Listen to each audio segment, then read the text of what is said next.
Hey guys! Good morning! Ipapakita ko pala sa inyo ang routine ko. Ano nga ba yung routine ko? Ay, malalaman nyo na yun. Go! Bali dito na part guys, is nauuhaw ako, ay di uminom tayo ng tubig. Go!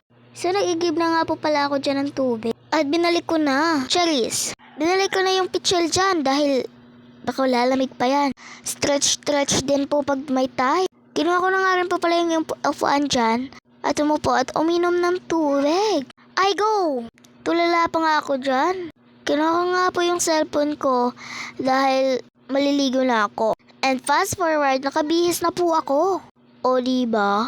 Flowers check! Ay napakaganda naman. Nag-sunscreen na nga rin po pala ako dyan guys. Dahil napakainit dito sa amin. Hindi ko na nga po pala alam kung ilang degrees. Pero hindi ko na nakayang init. Charis! Kakayanin pa ba? Ay go! Bale, blinan ko na yung sunscreen ko dyan and nagsuklay na rin ako.